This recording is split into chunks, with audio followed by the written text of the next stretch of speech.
Welcome to Cartoonist Kayfabe. My name is Jim Rugg. I'm Ed Piskor, and you're not. This is Wizard Magazine number 43 from March 1995.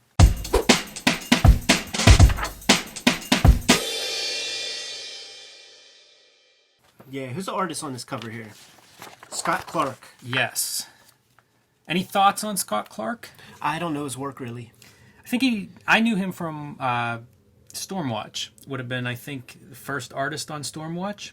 Okay, so I do know his work, man, because that would be cobbled together in a lot of like multi-packs. That makes sense. When I was coming up and just getting acquainted with this stuff. But to be honest, dude, it would be McFarlane, it would be Savage Dragon, it would be Extreme Studios.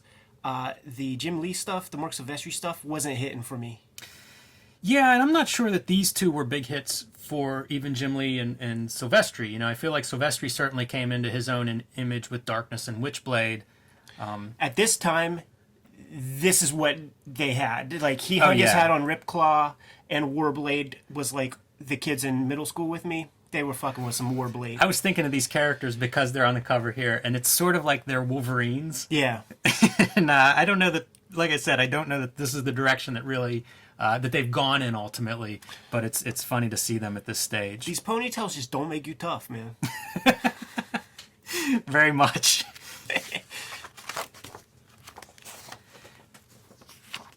We mentioned Valiant's Acclaim relaunch. This is the 2-page ad spread of the different artists that are being associated with these characters as they kind of launch. I remember this is probably one of the last memories I have of Valiant, and I don't know how much longer they kind of exist in this version. I think this runs maybe a year or so, but I don't know that it saves Valiant either. This is a Hail Mary pass, and we have 8 good-looking pieces here, man. It's like, the best work Dan Jurgens ever did, you know what I'm saying? But I don't have a problem with any of it. Yeah. It all looks fresh. Read an issue, disappointing as fuck, but these promotional pieces, like, that's the coolest Exo Man of War ever looked. Yeah, for sure. I think this is probably even one that I used to probably copy a little bit. It's funny, I was a Bart Sears fan back then, and it's just looking at it now, there's nothing I point at and say, this is good Bart Sears. Right. Editorial. So I think this is the second one that Pat McCallum has taken over from Garib Shamus. And again, be careful what you wish for, because these editorials are not good at all. No. This is around Valentine's Day, I suppose, and my only note is I miss Shameless. So it's a rocky start here, Pat. You got me to pop, though, dude.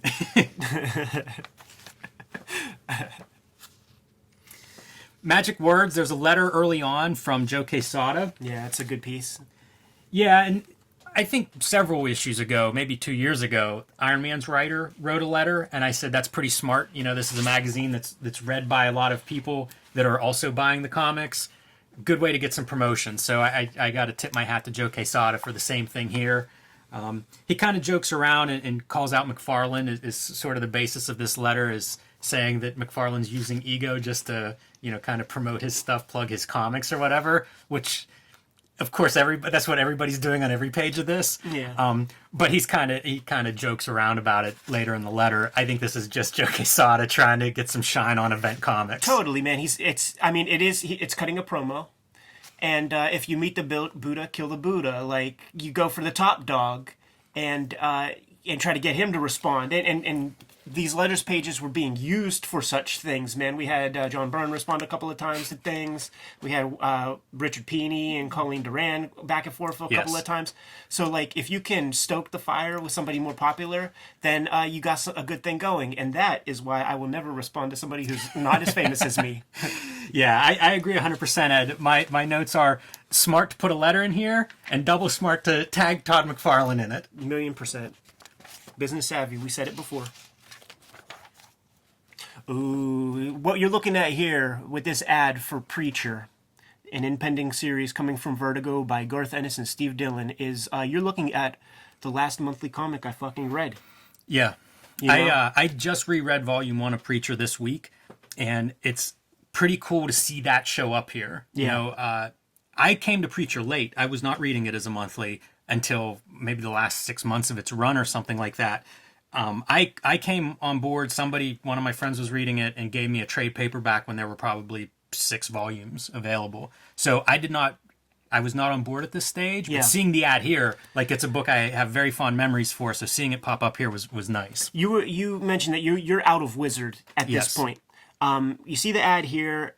I'm nonplussed in a way. Like in 6th grade, you had to like choose your clan, and Vertigo was, in my mind, it was like goth kids and shit. And like I wasn't a goth. I was trying to be a goth kid. You know what I mean? Like I would have got beat up by my homies if I was trying to be emo and shit.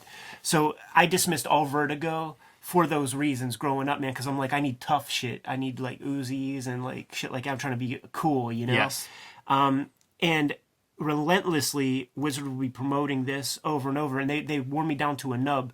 So by issue 18, I grabbed that and fucking loved it and picked it up every issue like since then. And it was the last monthly comic. The last issue came out when I was in Kubert school. Yeah, something great about this ad is the Glenn Fabry art. Yeah, great covers. Yeah, did all the covers. You know, like that's one of the really interesting things with Preacher compared to some of the other Vertigo books like Invisibles and Sandman is the creative team is intact through the whole run, which is remarkable. They own the copyrights, I believe. 70 issues or something, whatever it is. Like you don't see runs like that by a creative team, including the cover artist. So pretty cool. Preacher is a trademark of Garth Ennis and Steve Dillon. You know, they started like in this era where they could have easily have taken this to a Image, I guess. Well, maybe not easily, but you know what I'm saying. Creator rights is an issue. It's a conversation that needs to be had at this moment. So if DC wants this from them, give them the rights. Yeah, we could probably stop at this issue with this ad. Yeah, that would be it. But it is pretty thin. we'll keep going, but it is noteworthy to me that the Preacher's in here. Usual envelope art. Nothing stands out on the envelope art to me this month. We've seen some really great envelopes. These are fine, but nothing exceptional. Yeah, Jim, we're in a place where we're getting into comics and stuff that like I just don't know much about. You know what I mean? And I'm not excited about. They did not hold up with the test of time. You weren't excited when you saw Thor was visiting Malibu? Don't insult me, James. I'd rather he went to the real Malibu and hung out on the beach. He is kind of like a beach bum bimbo kind of character. That reimagined Thor as a surfer. Magic the Gathering, the comic book. So I think we've mentioned this in the past, but all of these publishers had kind of a licensed arm. Yes. Dark Horse is the one I always think of, but everybody had some. Dark Horse had Aliens, Terminator, Predator, RoboCop, lots of cool Star stuff. Wars for many years. Yes. Star Trek has bounced around. Malibu had it. DC had it. So a lot of these companies have some licensed property. Valiant/Acclaim gets Magic the Gathering, which we know is a gigantic, huge success, you know, on its own. To date, during this issue, they sold more than 500 million cards. Right. And whenever I saw this, it's like, man, this should have been a big thing for them. And I think they last like about a year, Acclaim and Valiant. So I don't know if they had dug a hole they couldn't get out of or what, or if there wasn't that much interest in comic buyers for Magic, but it seemed like when I read this news item, I was impressed. I thought this was a good move, but yeah. I don't know that it made much difference. You know, sometimes the licensing thing is the same way as it is like with the video game industry, where the money is spent acquiring the license, and then with a little bit of cash you have left over, you cobble together your creatives, and it's usually a crappy product, you know what I mean? And I can't speak on this. I never really saw I it. haven't either. And I've never played Magic, so I can't speak on that either, but it just seemed like a big property, all things considered. I'm more interested in this than I am Star Trek. Yeah. But I'm not reading either. We see some Alex Ross Kingdom Come art here. I think that's the first, probably maybe the first published Kingdom Come artwork. And, you know, maybe his best series or most acclaimed series, you know, toss up, I guess, between this and Marvel's. But Kingdom Come was a big deal. Like, I remember people being very excited, even after it was published, which, you know, there's often hype that doesn't live up to it. Kingdom Come is one I know a lot of people loved. I will say this. This is a pretty cool image. It's like the old man Superman carrying a tractor in with one hand. That stands out in my mind, but looking at it here, it's weird that the tangent of the front of the tractor is lined up where it is. Like, put that thing a foot further and past the doorway, please. Right. Yeah, and that's the thing, man. That forest for the trees, where the guy wants to, you know, fetishize his Clark Kent, but isn't paying attention to just like standard compositional illustrative things. Wildstorm crossover is shaping up, and Barry Windsor Smith is attached to some of it. I think he draws one issue. I think there's like 2 issues that are like bookends to the crossover, and Barry Windsor Smith draws one of them, and I think Jim Lee might ink that. I can't remember if he inks it or not, but Barry Windsor Smith was a creator I was following at this time, and so I was aware of him doing this. I think he did some covers for the crossover series. He kind of bounces around, right? You know, he's at Valiant, he's at Malibu, now he's doing a little bit at Image and Wildstorm. I think his next stop may be Dark Horse with Storyteller. But I was on board. After Weapon X, it's like I just would follow Barry Windsor Smith, and this is his little break at the Wildstorm area. For this issue, one of the most important features is the Howard Chaykin interview. Let's keep Barry Windsor Smith's name in mind when we get to that piece, because I have some specific things to say about like the cartoonists of that era in relation to some of the stuff that Chaykin says. You mentioned Jurgens in the Acclaim ad. This is the item of him going from Superman to Solar. I don't know how good that looks in hindsight. But check this. Like imagine, you know, he's on Superman for a hot minute. They had to try to tickle his... This dude is a commercial artist, man. I was on fucking panels with this guy, and he talks about, like, well, it's not cost effective enough for me to, like, draw this or that. So he thinks in those terms, and you know, he is a jobber. They had to, like, tease him with a big fucking check to get him off Superman, because they didn't say he's fired off of Superman. He probably could have been doing it forever, and you know, this leaves room open for Ron Frenz, who's going to be doing Superman after. But I think with their Hail Mary pass, they got some more cash in the coffers from Acclaim, and I think he got a good check, a good payday. You're probably right on that. To be a jobber to the stars, man. Like he's Undertaker when Hulk Hogan beats him. Marvolution rolls on. We've been seeing a lot of these news stories in Wizard last couple of months of changes at Marvel. In this case, it's Alan Davis and DJ Chichester leaving their books. So Chichester was on Daredevil for a while, and he's basically, I believe, is kicked off. And Alan Davis, I think, maybe chooses to leave because of all of the creative issues, interruptions, production issues, delays.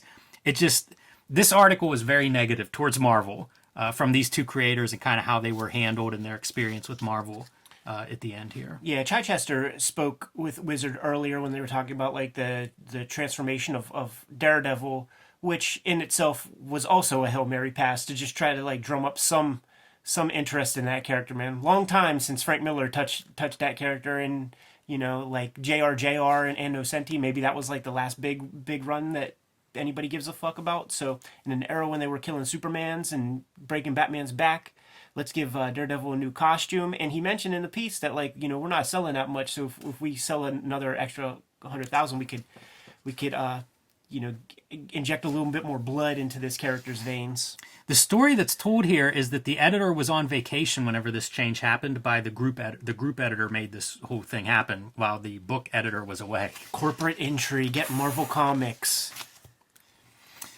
DC Comics, guilty of the same kind of thing, replaces Tony Isabella on Black Lightning. Tony Isabella was, I don't know if he's credited as creator, co-creator of the original Black Lightning in the 70s, along with Trevor Von Eden, the artist, wrote the first volume.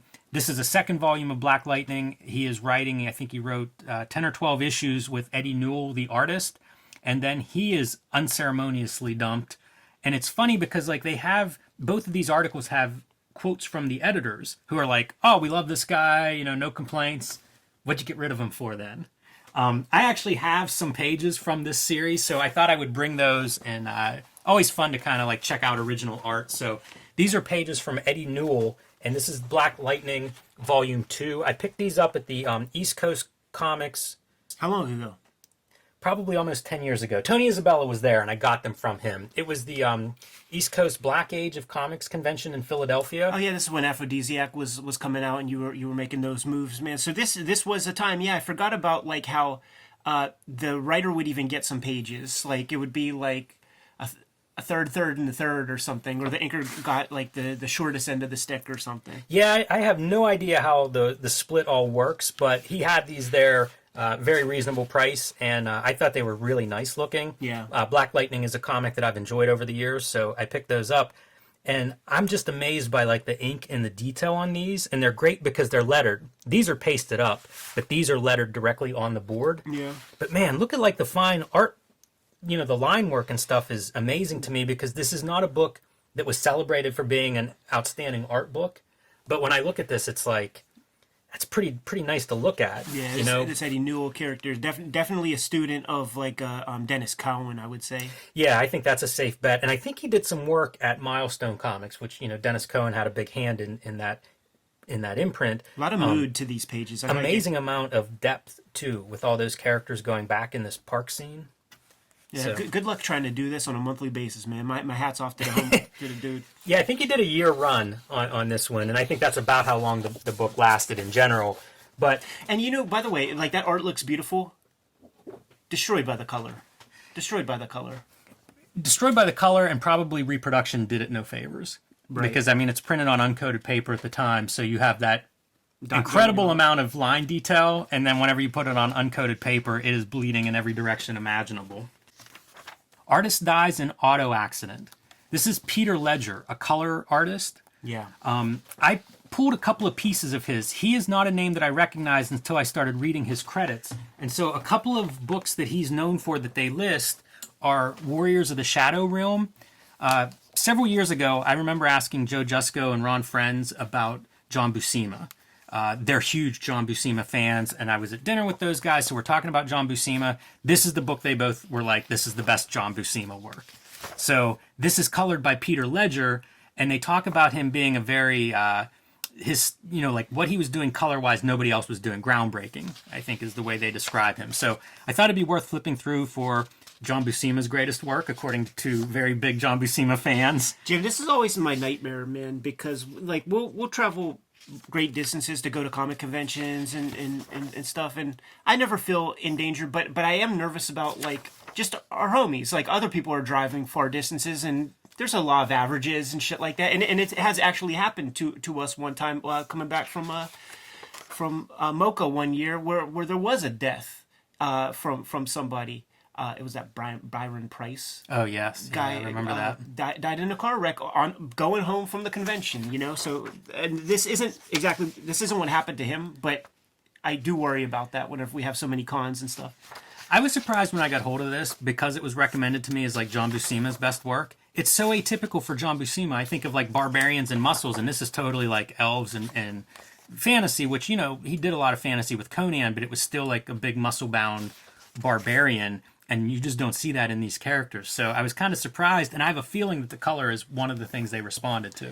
I do too, because you're not seeing Buscema like show off that much there. Like,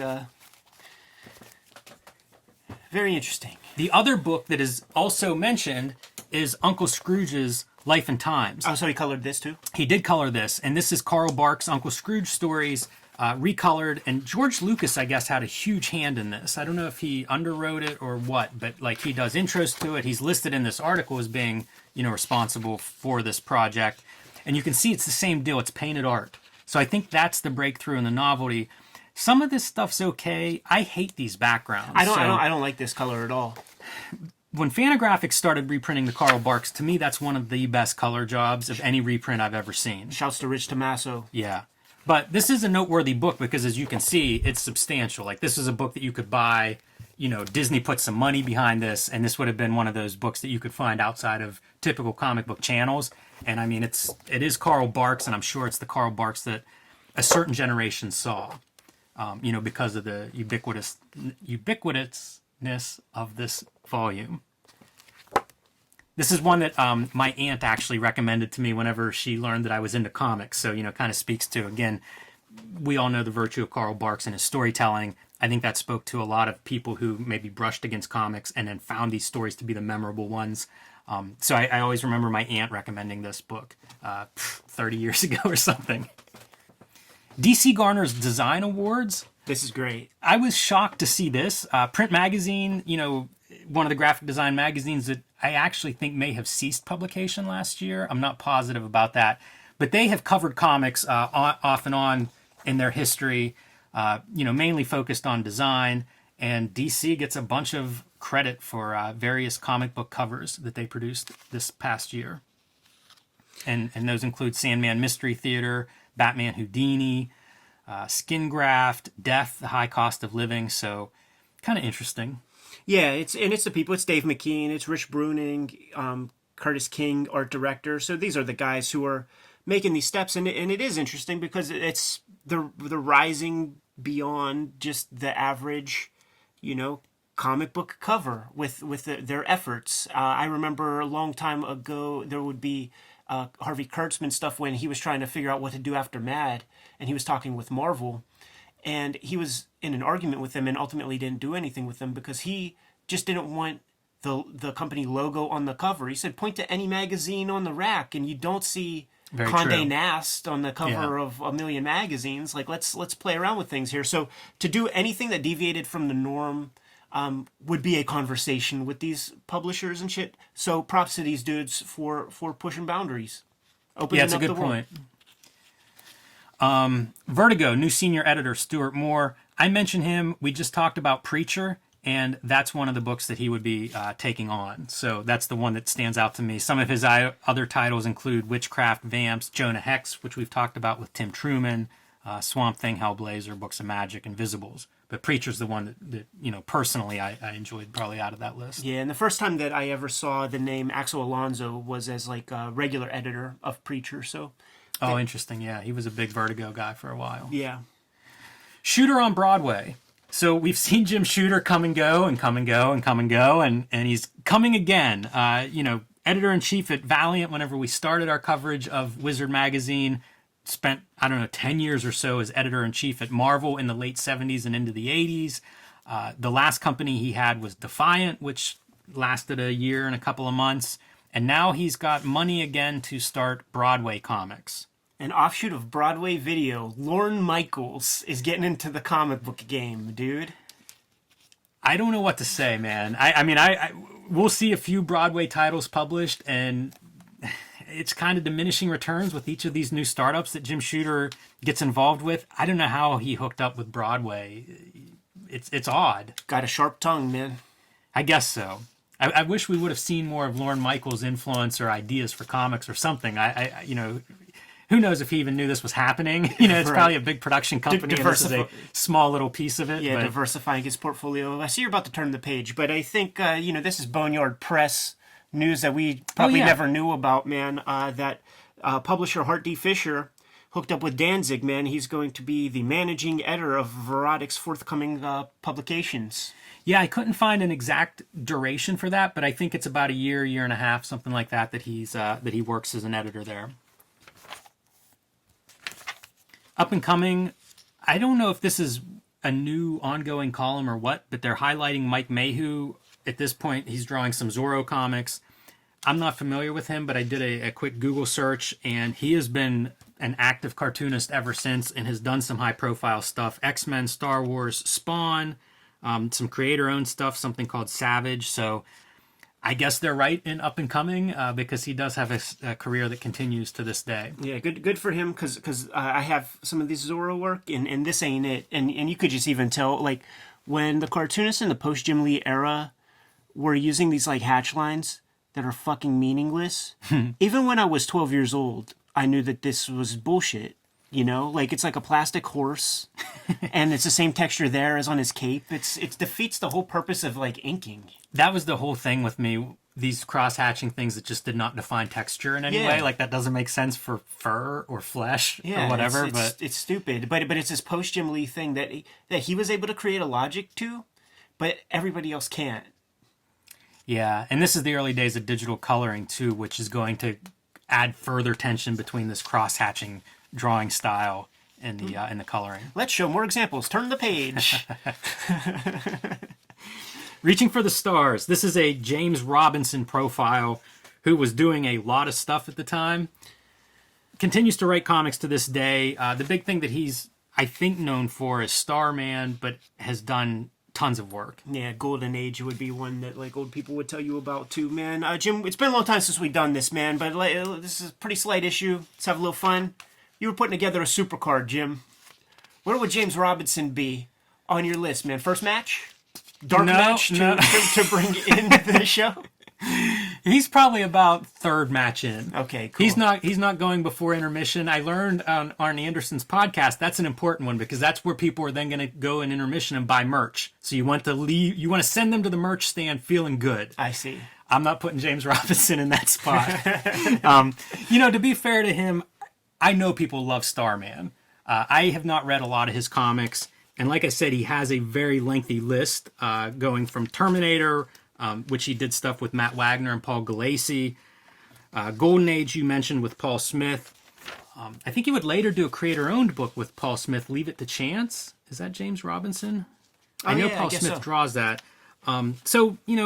Definitely a guy with a lengthy resume. He's done some movies, even directing one, I think, called that's right. Comic Shop Villains or something along those lines. Yeah, I saw that movie. Michael Rappaport. He was in it? Yeah. Oh, I don't remember. I think he might be the main guy. I That's haven't so funny. seen it. I did see it, and I just don't remember. See, like, this was just uncool. Like, a 12-year-old isn't going to fuck with this, and that was me. So I defend my choices. You know what's even probably more of an indictment on this is I did try Starman for a while because I would see it covered. Yeah. And one, I don't remember any parts about it really. Right. And two, the parts that I do remember, I didn't care for. Can we just talk about these Dark Moon Productions ads that are page after page after page? And this character is called Thespian.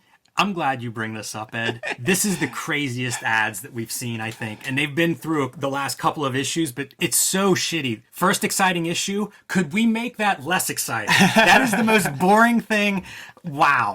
So, to this day, go to WonderCon. I was at WonderCon, and I saw these fucking kids, these rich kids out there, who had not just a table, who had a booth.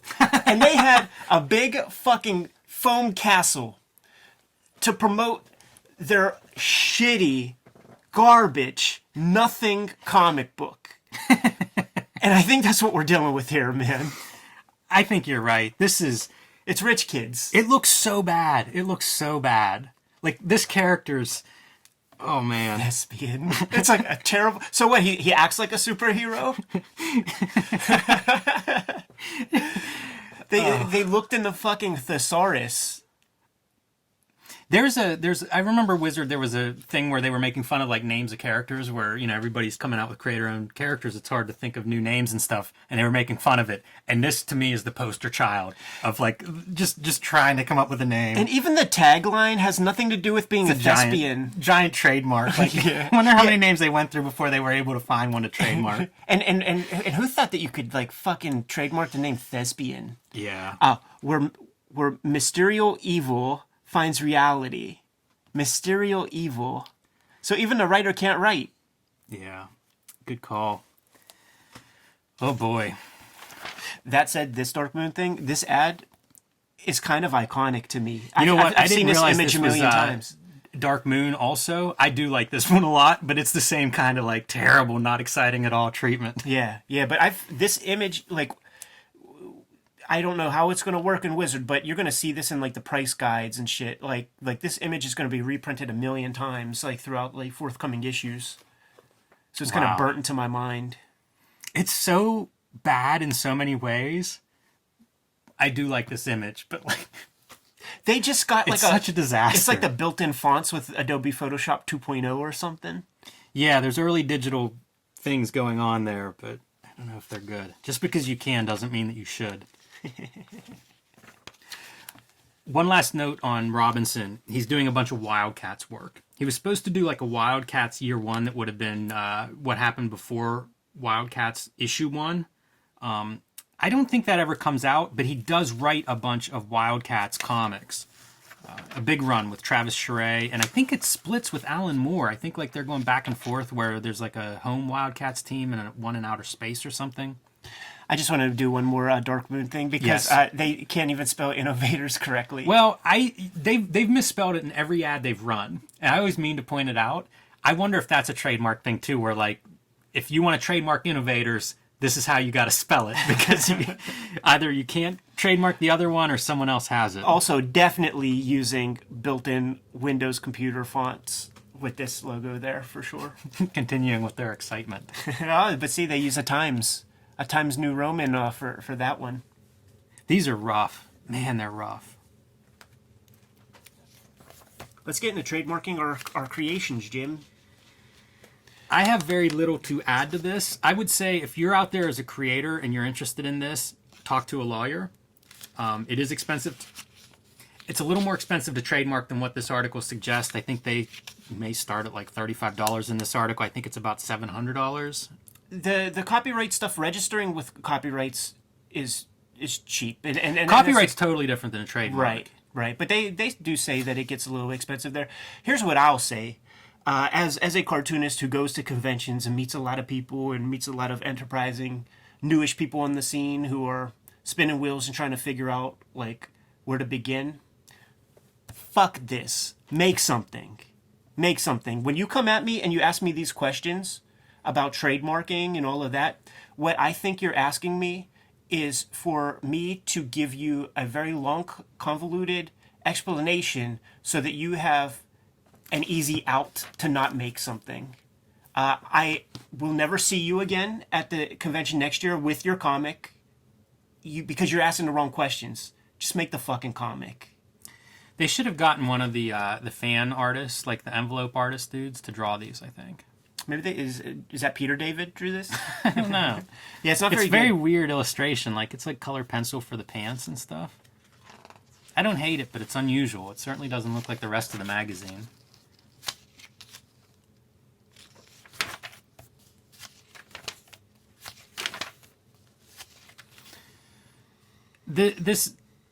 Oh man, if we quit Wizard early, it's because of this kind of shit. Yeah. No slowing down. This is a profile of Mark Waid and I guess Brian Augustine's work on Flash. It was a popular run. I didn't read these. These are those articles where they're profiling kind of a character in a book. I can't get too interested in this because it's 25 years old and I wasn't interested back then. Yeah. I know this is a run that people like, so I'm not disparaging that because I quite frankly haven't read any of it. So it might be the best thing ever. And I'll just keep my mouth shut. Did you read some of this, Ed? I didn't even read this article. I don't care about it. I'm not interested. It's whatever. Good drawing board. I like this drawing board. This was the Jim Lee contest to win Jim Lee's drawing table while he takes his break. And so it's all Wildstorm-related characters, and I guess Jim Lee is judging them.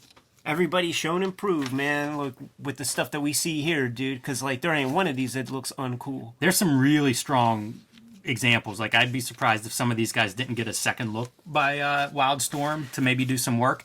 I have two takeaways from this. One is Maul is represented. Like, that's the most used character that appears here, and I don't think that's a particularly popular character, so I'm surprised. He must have been more popular than I realized at the time. He definitely was, and like, when I was a little dude, everybody was down with Maul and Grifter. Were like, yeah, Grifter. Because he's like the Punisher character, and he has got the guns and shit, but a lot of people were down with Maul. It's just those colors are whack. Yeah. This piece is my favorite from this group. Yeah. It is amazing. I looked this guy up, Rafael Garris Cervantes. Mm-hmm. And I think he goes by Rafael Garris. He's on Instagram. He has published a lot from DC Comics over the last couple of decades. In 1997, he did a Lobo book called Lobo Chained that's really great. So, like, if you look closely at this Maul, it's amazing for all the qualities that I want in Lobo are here. Somebody at DC realized it and hired him to do a very good Lobo book where he gets busted for, I guess, public intoxication and gets thrown in the slammer. He's so disruptive at his court date that he ends up getting 20,000 years. And so it's him in prison, and it's a little bit like Sylvester Stallone's Lockup or Lockdown or whatever that movie was, mixed with Lobo. Yeah, I'd like to take a look at some of his future work because that really did leave an impression on me, and I would hope that he didn't burnish off some of the rough edges that we see here, man, because that's where all the charm is in the work, I would hate for him to have commodified it into just like regular corporate looking comics. The Lobo comic's good. I can't speak to the other stuff. He did some Jonah Hex late, like in the 2000s and stuff. So, yeah, I'm curious to see more of his work based on what I have seen. You mentioned Grifter being kind of the cool character like the Punisher. I was thinking of like Warblade and Grifter would be if you took Wolverine and broke him into two characters, because Grifter was kind of mysterious and had like the 5 o'clock shadow, which I guess fits Punisher also. But yeah, that's what I was thinking with those two characters. This one right here, man, Brad Taylor. He was a fellow student at the Kubert School with me. Oh yeah, Yeah. This reminds really me good a artist. lot of Ben Edlund's Tick. Yeah, he was a real funny guy, man. And when you go off to school and you're corrupted by new influences, because he was an older dude than me by like maybe five years or so. So like I learned about Anton LaVey and like and like shit from that dude, Cannibal Holocaust, and perhaps Gigi Allen even. Wow, Yeah. that is quite a list. Yeah. Not what I would expect from the guy that drew this.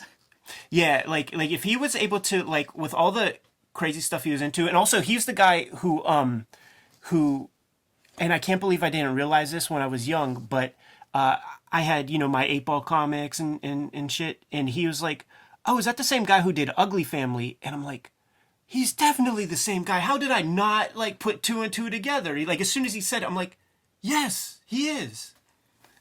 I like this mall too. Yeah, you always wonder. You see these things so small, and it's like, what the fuck they color that stuff with? Yeah, I am curious about that. It's on like a textured Canson paper. Cut and print. We get a little bit of info on upcoming Spawn feature film, as well as a little bit more mention of the upcoming animated series for HBO. Yeah, he insisted that ILM handle the special effects. And I just saw the Angry Video Game Nerd do a review on the Spawn flick, and they talk about the computer animation and all that stuff, and they didn't say ILM. It was like some new cats, and they were trying to use that as like a portfolio piece, like when you see the parts where they go down into hell, Yeah. and it looks below fucking PlayStation 1 graphics and shit like that. That's definitely not ILM's work. That's funny, man. That might be. I saw that in the theater and haven't seen it since. Yeah. The Spawn Oh, movie. me too, yeah. But I do remember the fire being like ludicrously bad, even from like my Spawn loving, bias. Yes. It'd be kind of funny maybe to revisit that. Maybe whenever we get to that point in the Wizard coverage, it might be worth a look. Maybe. I don't know how much of that I could sit through, but it could be worth a try. They mentioned a Dungeons and Dragons, the movie, which never saw the light of day, and it made me wonder, like, why not? Like it was such a big property. There was the cartoon when we were kids. I think that's one of the properties that's always in turnaround. Yeah. I think you could probably always say that one's coming up or being worked on or in development. I feel like that's something that I've seen mentioned all over the place as long as I've been aware of Dungeons and Dragons. And of course, like you say, why not? Yeah, it would have been huge in the 80s, but then I guess, they probably said the same thing about Masters of the Universe, and we saw how that went. Right. And also Dungeons and Dragons, like you could do it in so many different ways.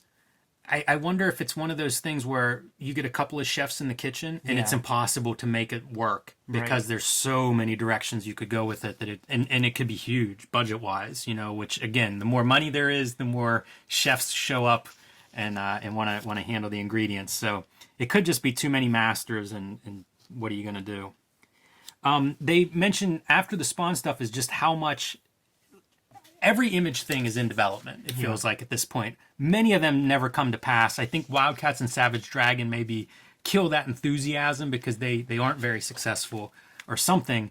And maybe it's just the law of averages. Like every Image thing gets interest, but the way options work, most things don't actually make it beyond a licensing thing. So lots of rumors, but Comics cost a few $1,000 to produce and get out into stores. Very low overhead. And these guys produced works that have nothing to do with Aristotelian 3-act structure, drama, or any of the above. So now you have to, like, make a real story into the shit, and there is nothing to cobble together to produce something that could even be confused for being a story. especially the Sarah. Totally. And that's what you have. Like, I'm sure that even these gross studio execs are like, nah, that just will not do. You know what I mean? They're like, there's no fucking story here. The Tick, at this point, it's an animated series on Fox, and I guess more episodes are being ordered. And Ben Edlund, up to this point in the first several episodes, was writing and doing storyboards himself for everything.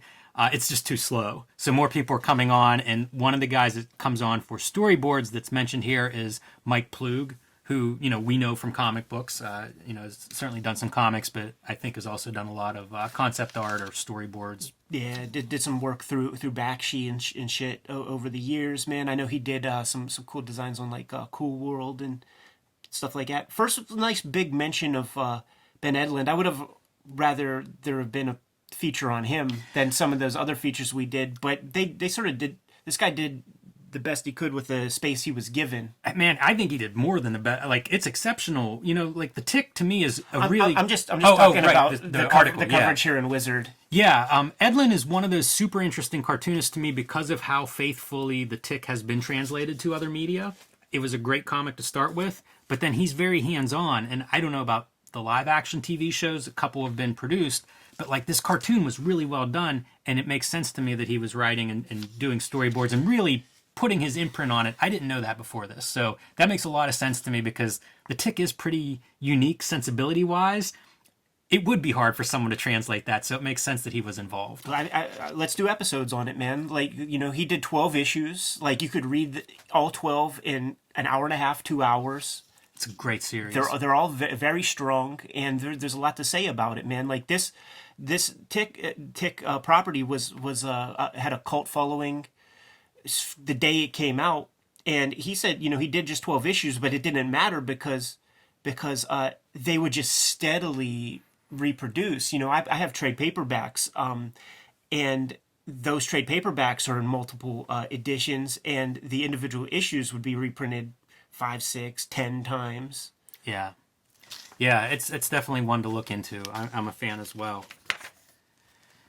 Last thing that I have from this cut and print is under etc. here in one sentence is Daria, the popular female character on Beavis and Butthead, will spin off into her own series next year. In a lot of ways, I think that Ben Edlund is a good segue to Beavis and Butthead because you have another example of Mike Judge being a very strong voice and kind of a visionary guy. You see that when somebody shows up with talent and vision, it's mined, it's pulled out, and you see it with Daria being pulled out of Beavis and Butthead to like keep this going. There's a lot of potential here. Spanning the generations, I have no connection to Star Trek, let alone Star Trek comics, so I don't have anything to say about this. That makes two of us, man. Let's go to Chaykin. This is the centerpiece of this issue for me. Howard Chaykin is a creator that has been very influential to me. It was a guy I found early on when I started looking for indie comics in the form of American Flagg. Yes. I see a lot of parallels between Chaykin and Frank Miller. Both of them have written for television, movies, screenplays. They've both gone to LA after some very innovative, paradigm-shifting work in the 80s. And it's funny how parallel I see those two. I agree. And one of those parallels in my mind is the high hopes for the medium of comics in a lot of ways, but the limited vocabulary with sort of getting their ideas. They have their interests in comics, the medium of comics, it's pulp related. What I love about Chaykin is that he's so candid about that. And when we bring up the people of his generation, this is what I meant about earlier about Barry Windsor Smith, mentioning him. Barry Windsor Smith, Walt Simonson. A lot of these characters, a lot of these creators from this era, they helped push the medium of comics forward to a limited degree because they couldn't see it. And there's stuff in this interview that Chaykin says that that I would use for Exhibit A in that argument. He sees a limitation on it, so he's going to use comic to the limit, but he can't imagine that you could do more things with it or something. He kind of articulates that in what he says, and his work has hit a certain rhythm, and he's not doing Gillian Tamaki comic. He couldn't conceptualize that. We're sitting in front of boxes of tens of thousands of comics behind us right this minute. These can be corrupting forces, man. Yes. And I think that those guys grew up with nothing but corrupting forces. They didn't have the good shit that we also have amongst these 10,000 that can dismiss that limited thinking that these guys have for what the medium of comics is, was, and could be. You mentioned Barry Windsor Smith. Yes. I remember, earlier in Wizard magazine. Yeah, I'm just flipping through some American Flagg as we talk. I remember Barry Windsor Smith talking about the way he wrote Weapon X, and how he finds a lot of the Marvel writing style to be embarrassing. It's just expositional, and almost literally word for word, Howard Chaykin says a version of the same thing, in that his writing is also not just giving you everything. He's very influenced by film and by plays, script writing, as opposed to that expositional comic writing. And so that's something he talks about in this interview is, you may have to read his comic twice, because characters aren't coming in and introducing themselves and addressing one another first and last name and just exposition. It's much more, I guess, natural would be probably a little bit of a clumsy word for it. He uses it a lot. I try to think of these people as real people and Yes. all of that. But what he's saying is just maybe a little more dimension than your average Marvel comic.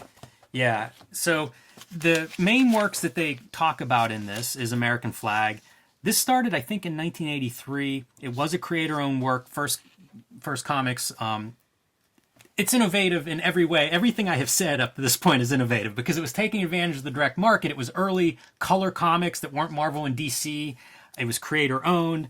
And then he's coming in and doing stuff that is probably at a higher level in terms of maturity and complexity than what you were seeing in those other comics. From a design standpoint, they were doing things that weren't done in other comics.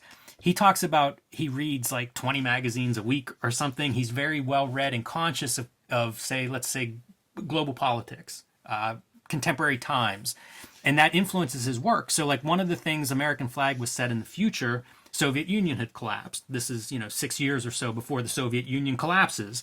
So it was very forward thinking. I have talked before how it anticipates Photoshop, from the way lettering is handled in it with Ken Brusniak, who he cites, a letter that he works with a lot, to repeating images and Yes. stuff. When I mentioned Frank Miller and seeing parallels, he uses media screens. Howard Chaykin does a lot in American Flagg. Several years before Dark Knight, which became a staple of Dark Knight storytelling as a way to kind of advance a story and to create exposition. That was another thing. So, I'm sure these guys were aware of each other and passing these ideas around quite a bit. Frank Miller came through the studios that Chaykin worked at, and it definitely cites Chaykin as an influence. There is also like just the pure aesthetic choices that Chaykin makes on top of just like reading the magazines. He's also pulled from like the first time I ever heard of Collier's magazine was from a Howard Chaykin interview. And when you take a look at like the covers of these Look at how great even the design. yeah, absolutely. Like It looks like a magazine. To what you're saying, Ed. This is not what comic books look like. use every section of the animal, man, to make your thing. Yeah, like I said, he's been a very influential guy to me as a creator because I found his work early on. American Flagg had big numbers in the beginning. Yeah, that's a book you can those. still find Yeah. all over the place. This is him doing graphic novels. At that time, this is set in that American Flagg world, but it's thinking, again, a little differently storytelling-wise, a little more ambitiously. This is that bouncing back and forth of influence too, because this is a post-Lynn Varley comic, and he's like, let me get some of that. Yeah, I mean, it feels like it. Like I said, I see a lot of parallels between he and Frank Miller, and I think this book really shows that off pretty well. And then the other comic that they talk about a bit in here is Black Kiss. Yes. So I brought Black Kiss along. I've told the story. I bring it in a brown paper bag. And anyone at home that doesn't know Black Kiss is going to find out why it's in a brown paper bag. Black Kiss was a comic I found early on, and I thought it was older, but it's actually 1988, I guess, is when this was published. Published by Vortex, which was the early Chester Brown Yummy Fur publisher. These are strange objects in their original format. And he talks about the collections sold very well. I have a collection that Fantagraphics put out, but this is like 2000, part of their Eros line, maybe towards the end of Eros 2000, Yeah, pretty late. Because this magazine is from 1994, I have to assume that, I don't know if it was Vortex or who, but somebody put out a collection of these. This is pornography. And he says it. so, yes. Yeah. He's not playing around. He's not going to be hoity-toity, call it erotica or some bullshit. Yeah, he says it was done to offend every sensibility he could come up with. Definitely porn. Yeah. Also influenced by his love of film and old film. So the storyline is I guess it's an adult film that this famous actress wants back. She made an adult film. It has kind of gotten out of her possession. She hires this guy to get that film back so that it doesn't escape to the public. How Sin City-esque is this character and the depiction? Yeah, for sure. And it runs 12 issues. The issues are very short, something like 12 pages or so each. And I guess this is because he was paid a high page rate for this. So it's a very weird format all around. You know, you look at 12 issues worth, right? And it's probably 100 pages, maybe 120, but not what you think of as Watchmen is, 300 pages worth. Right. This is some great Chaykin art, in my opinion. Yeah, I don't know it so well. I have a couple issues laying around, but I never really read it. I feel bad because we've called it porn and not shown anything too salacious, which maybe is good for the YouTube purposes. But this is definitely adult work. Yeah. And it's around. He did a sequel to it recently at Image Comics, Black Kiss 2. And he was probably still in that mode of like offending, but now that everybody's a pussy, he definitely did. Here's something that stood out to me. So Power and Glory is the third book that they kind of highlight and talk about, which is timely. It would have come out around this time from Bravura, cover example here. There's a link between Power and Glory and American Flagg, and then he talks about doing more American Flagg, and it kind of bums me out that we haven't seen that more American Flagg. Yeah, I think I would love to see him return to American Flagg because there's so many ideas in that book, and now with the world being so different, yeah, it'd be amazing to see him revisit that and update some of those ideas. Yeah, I agree. I do think that statement, that stuff that about the American Flagg's relationship with Power and Glory, is full on kayfabe. It was something he said to sell fucking Power and Glory. I see no evidence of it in the book or anything like that, so I'm leaning in that direction. He also always draws the same face on all the, like, everybody's Reuben Flagg with different gear. Last piece, he mentions doing Nick Fury book that he's going to write at Marvel, and there's an ad for it which I should have flagged because it's in here and it looks kind of cool, and I actually made a note, like, it's on my list now to check it out when I see it in a back issue bin. On last episode, you called it out. Okay. Like, there was an ad for it there, and that might have been it. So anyway, big fan of Howard Chaykin. Glad to see him profiled here. That wolf is Miller-esque right there. Very true.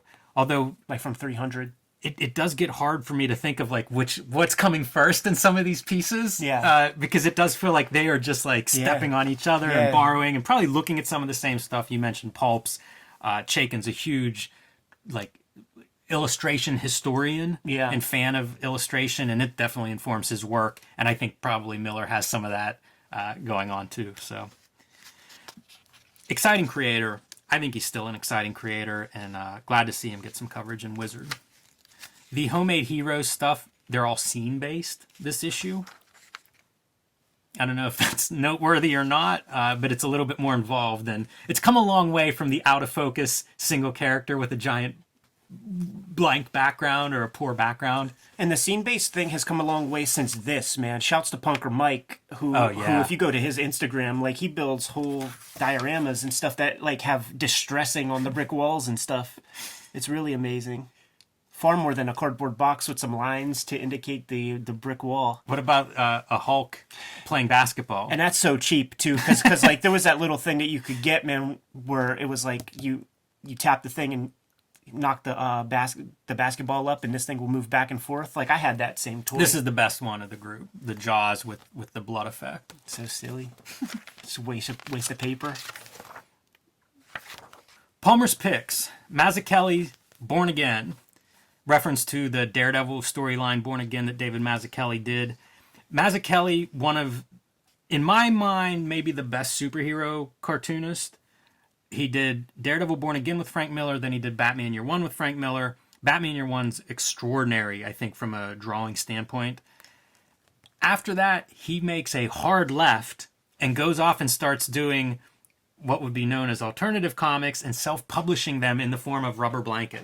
Yeah, like those books that you describe, perennial sellers, perennial hits, they can provide an income the rest of your life. Like with the royalty check you get from Christmas sales, you know, that first Q1 royalty check will probably pay for your year's worth of bills and then some. So now you could do whatever you want. And he chooses to do this, and we're lucky for it.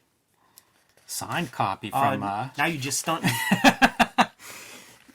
We're going to do a deeper dive on these, but I just want to do a quick flip through because this is such a reward. Yeah. Like, this is one of my favorite Palmer's picks because this stuff was just huge for me, and it continues to be. Mazzecchelli could draw so well. Oftentimes, I would hear alternative comics dismissed. You know, even guys like Gary Panther, who I think of as a great artist, they're sort of dismissed when it's in favor of like, oh, Jim Lee and Scott Williams, super tight inking and sharp lines, crisp.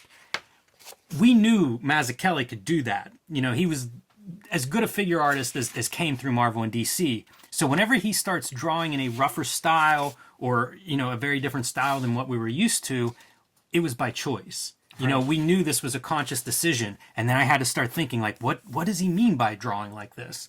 You know, what is behind this choice? Comics he made as a kid.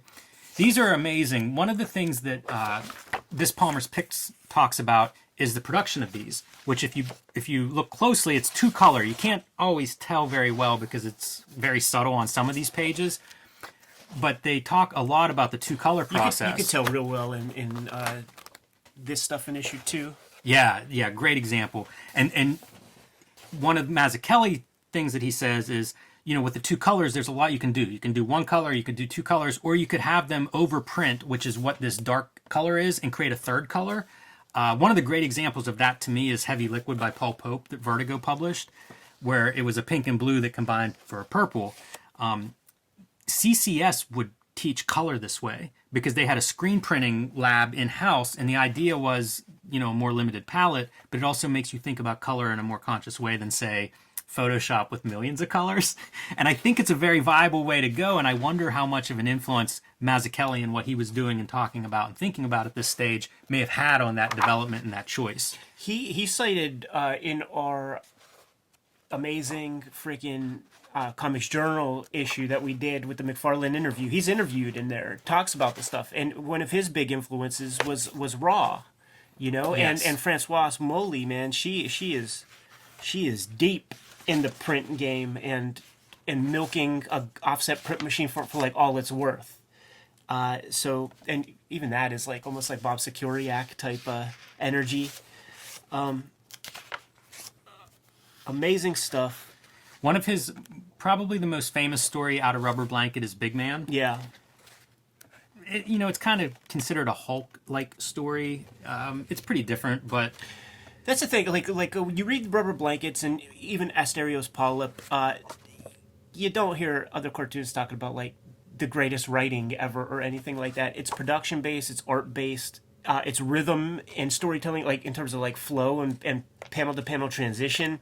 The writing thing will take another whole lifetime to master. You know what I'm saying? You gotta divvy up the labor sometimes. That's why it's like real amazing when you come across like a Klaus or somebody who could do like super amazing art and amazing writing. Ames Lettering Guide. Yeah, man.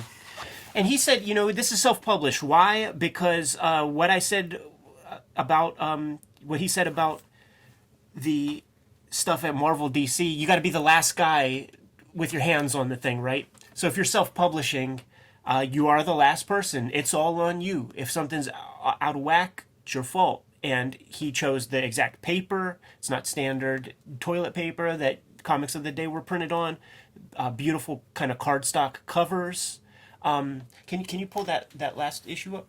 Doing stuff like this was not a trivial exercise back in these days. Like if you remember, like the old Apple logo with just a colored, the fields of color to make up the apple, that costs so much more because the registration, if it's off, this registration's all on point. Right. If it's off a millimeter, now you have a fuzzy image. Yeah, and production was definitely on his mind at this point, as well as playing with this kind of like iconography. Yeah. Which we would see, another book that is called out in this Palmer's Picks is City of Glass, which was a collaboration with Paul Karasik based on Paul Auster's novel. And look at it, man. Paul Karasik, Raw Magazine, Art Spiegelman, Raw Magazine. And this is an incredible comic. He draws in several different styles, going back to this idea of representation and iconography and all the stuff that he's building on and exploring and interested in Rubber Blanket. We see it coming out in this story, which it's hard to believe it's an adaptation because the story's so perfect for all the stuff that we're talking about here is on display in this. This is an absolutely incredible graphic novel, and I think Paul Karasik is very involved in this. I think this went through several drafts. Sometimes it's hard to tell whenever you have a collaboration of who's doing what, and I think we all think Mazzecchelli is a genius. But Paul Karasik, my understanding is he contributed a lot to this, but it's amazing. Like, they fuse together so well. I'm looking at shades of Mouse in even like a lot of these earlier parts. Yeah. With these conversation panels and stuff, like this feels Spiegelman-ish. It's very it's an investigation of language. I think it probably comes out of several pieces from Raw and what Art Spiegelman was thinking about. It's not an accident that Spiegelman's, series designer on this and that these guys are all working together. Like, I'm sure they had some incredible dinners while this was being produced and being conceived of. Yeah. One more note on color, Ed. Yeah. He mentions, color can be value, it can be light, it can also be color. And it reminds me of recently you talked about Urasawa's use of screen tone being used for shadow, but you also see people use screen tone as value, as color, as texture, as all these different things. Mazzecchelli's talking about doing the same thing with that 1 and 2 color in Rubber Blanket. So these are big ideas. Like reading this as a kid and then getting hold of Rubber Blanket and reading those, there was a lot I didn't understand, but there were pieces here, and it would be like, revisit it. What does this mean? Where's an example of this, in the comic? So we'll do a deeper dive in this for sure. The last piece for Palmer's recommended reading is he has a few pieces in the Drawn and Quarterly anthologies from this time period too. So we'll gather up all that stuff and do maybe a deeper dive into this period of Mazzecchelli, because what a rich artist. Dude, as I'm a kid, grabbing these issues of Wizard, and these are my Palmer's Picks, right? So we did, Tyrant as a Palmer's Picks. And when I go get my pull list, there's one more issue of Tyrant that comes out. I read this, put Rubber Blanket on my pull list. There's fucking one more issue that comes out. It's like, come on, man. I really want something. I'm so on board. It's like the curse of Palmer. Yeah. I'm so on board for different kinds of comics. You could get every weird comic in the 90s. Anything that wasn't Marvel DC, you could get, a kid could get those, there wasn't that much.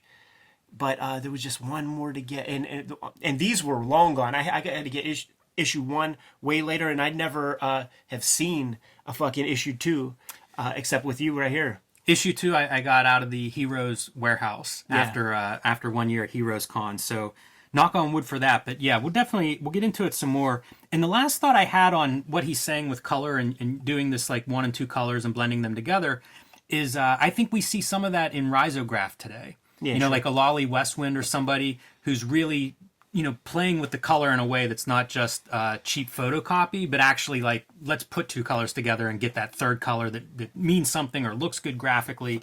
So these ideas, man, continue to be relevant, and we'll dig a little deeper in those in the near future. Any picks stand out to you?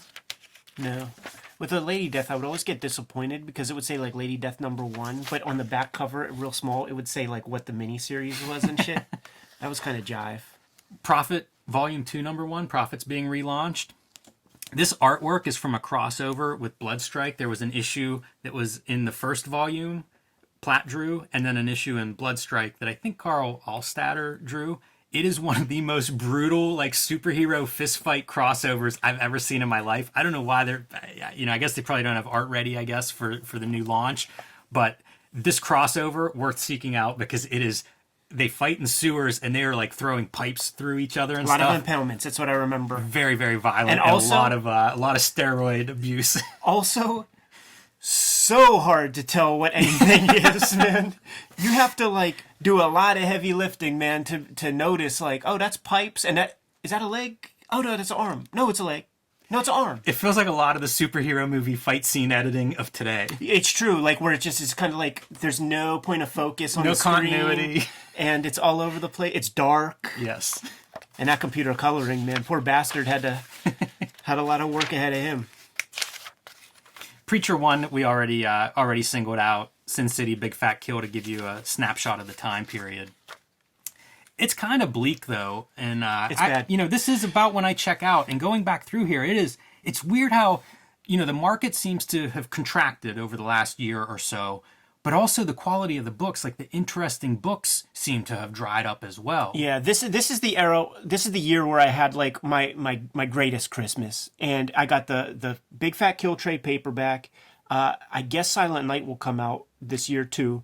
I got 4 volumes of Appleseed. I got like 10 Cerebus trades, and a couple other some of the preachers that I needed early on to like fill in the gaps. But that's what I was scooping up, and then like with my comic buying dollar, when I would go to the comic shop, it wasn't for any of this. I'm buying Hates. I'm buying 8 Balls. I'm buying 11 Rockets. Like, Phantom of the Attic must have gotten the BEM collection by then, because all issues of 11 Rockets would cover price. So yeah. I could just like pick those up as each week. And that's where that art teacher, who I would talk comics with, was like, I told him, I don't read monthly comics anymore. And he's like, well, what else is there? Yeah.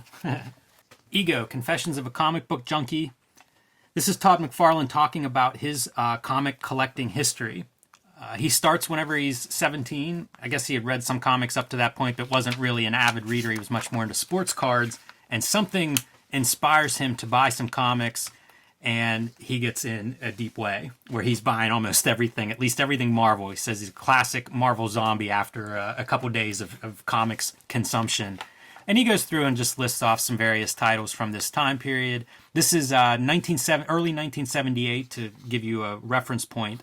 And one thing that he pulls out and cites as being, well, a couple highlights. Marshall Rogers and Terry Austin doing Detective Comics. They also did a little couple Mr. Miracle, which was followed by Michael Golden. We often talk about Michael Golden's influence on Todd McFarlane, so I think Marshall Rogers, Michael Golden, pretty fun to see those influences listed. Tomb of Dracula is a book that he praises highly. He says the book that was head and shoulders above any other comic in terms of mood and plot setup. So impressed with what Gene Colan and Tom Palmer did with the book's artwork. That is an incredible run, because I don't know, 80 issues or so. I'm not sure exactly how long it is, but it's those same Gene Colan's on all of them, Marv Wolfman writing it. So when I talked to Steve Bissette early on, we were talking about high school experiences and how teachers just rejected comics outright, and we would try to make cases for them, with different stuff. I was using Watchmen, but he said he had gathered up like all the Tomb of Draculas and presented it as a graphic novel, like this is one sustained story. So that always sticks with me. I'm a big Gene Colan fan, and that's probably his work that is, I don't know if he's best known for it, but I feel like that's probably the work that we cite as being like the high point for him. That's when he was going for it, man. It was not on those Daredevils where he's kind of like doing 2-panel pages and shit. His work was so good with light and shadow, and Dracula's a perfect book. It's a horror book. It fits that kind of artwork really well. And Tom Palmer, like on the 1s and 2s to like embellish and make that Gene Colan, like we know what his pencils look like. We all saw Nathaniel Dusk and stuff. Hard to translate into a black and white line art medium.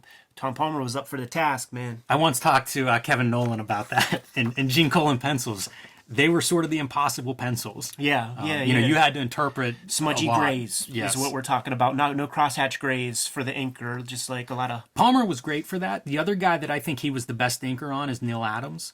Yeah. Who had a little bit of that quality too, of like, how do you organically shade in ink? Right. And then he pulls, goes through Frank Miller, George Perez, Keith Giffen, Art Adams. Takes a minute to single out Sal Buscema's Incredible Hulk run. And I got to tell you, I'm a Hulk fan. That's a really good run. Sal Buscema would draw the Hulk kind of like a pyramid. Like he's almost triangle shaped, but it created such an effect of power. You know, that sense of like his base is the biggest part of him. Like you are not knocking the Hulk over if Sal Buscema is drawing him. A broken clock is right 2 times a day. So I don't know, man. I don't know what value this has, but as a comics fan, it's very fun to see him go through and highlight a few artists and talk about why he considers them good. The Chaykin interview is one piece that I remember from this issue. The other thing that I remember from this issue, from reading it when I was a little kid, was like one of the final paragraphs where he's like, I had to put a lot of my reading on halt. Breaking into comics kind of like led to that. Once you put in 8 to 10 hours of drawing a comic, the last thing you want to do is go to a comic shop or buy some comics. And that puzzled me. You know, that totally puzzled me as a kid because I was so into it. I couldn't imagine like not wanting to read some comics. And I stand by those words to this very day. Like I'll put in some time, and like right near my bed is a stack of comics that I read right before bed. I think it's the coolest medium. I wouldn't be in the medium if I didn't think it was fucking super awesome. I think this, in some part, like him revealing this in some part, does provide evidence that he is more like he's entrepreneurial. Like if there's something else where there's $1, he'll go that direction. And at this point, we haven't seen him draw comics for a fucking year or so. Yeah, the fact that he comes in at 17, I think is possibly part of that. Yeah. You know, like I didn't see Star Wars until I was 18. I don't give a shit about Star Wars. You know, there's a window for these things. And so I think, you know, he showed up and he probably was a guy that liked to draw. This was the right outlet. You know, so he may not have that nostalgia for the format as much as there's some stuff that he likes, but I don't know if he's nostalgically connected to it. Yeah. And then the other thing that I would say to this, I wonder about what, you know, like you just mentioned, like your art teacher was like, there's something other than monthly comics. If all you knew were monthly comics, you know, the Marvel DC stuff of this time period, of 1984. Yeah. And you're Todd McFarlane. It's not long before yours are the most interesting looking monthly comics. Right. And if that's all that exists, like, you know, when he teams up with Dave Sim for the one issue of Spawn, he talks about Dave Sim and how Cerebus is a book that he'll give a thumb through because it's different, it's interesting. He may not have been exposed to the different interesting stuff very much. You know, like a lot of people, Marvel and DC are it. Yeah. Pick your poison. And all this stuff that he's bringing up has quirk to it. You know what I'm saying? Like Tomb of Dracula has quirk to it. GI Combat, mad quirk. For sure. Michael Golden style. Yeah. But what I'm suggesting is like he's not going out there and finding the lone wolf and cub in 1983, you know, that Frank Miller's looking at or whatever. Right. I don't know if he kept pushing that. And I think a lot of readers, a lot of artists, you know, it depends on your interest. It depends on a million things. But that strikes me as he did not find that next step. Because I got to a point where if this is all there was, I wouldn't be reading comics either. Yeah, sure. I found other comics that held my interest and engaged me, and maybe he did not, you know, for time or who knows what reason. So I think that's a thing that happens. And then Wizard Profile, John Bolton, I have nothing to, you know, I'm critical of these Wizard Profiles for the most part and have nothing to add. What's not mentioned here, I guess I do have something to add. Yeah. Let me keep talking. He did backups in the classic X-Men that were amazing. Like, I think some of my favorite John Bolton work are these classic X-Men backups where he's doing some really bold stylistic explorations and more traditional cartooning in a lot of ways than some of his painted comics. That stuff is not even mentioned here, and to me, that's the most interesting comics that I have seen of John Bolton's work. Yeah. So it kind of disappoints me that they don't get into that. But maybe he didn't care about those as much either, because his work definitely goes in a different direction, you know, that more painted style, fantasy style. Yeah. But those are noteworthy to me as being, again, my favorite John Bolton Same comics. here, and those are the comics that I knew. So when I read this profile, I'm like, there's 2 John Boltons in comics? Because why would you not promote those amazing stories? What was extra cool about the classic X-Men was that the art style would be determined by the subject matter of the story. So he's playing with all kinds, like there's a Mobius story, man, where Professor X is on a different planet and there's like this like asparagus-headed alien. he draws that in like his best like Mobius style, you Yeah. know. And when you see this, it doesn't look like it's by the same person by any stretch. That said, I like this image. Yeah, I don't mind his painted images, but painted comics aren't my favorite thing. And like I said, that classic X-Men stuff, there was some really cool cartooning in those. So I'd be more interested in that direction. But that brings us to the end. Yes, Kayfabers, like, subscribe, and follow the YouTube channel. Hit the bell icon. We'll let you know when the next vids are available.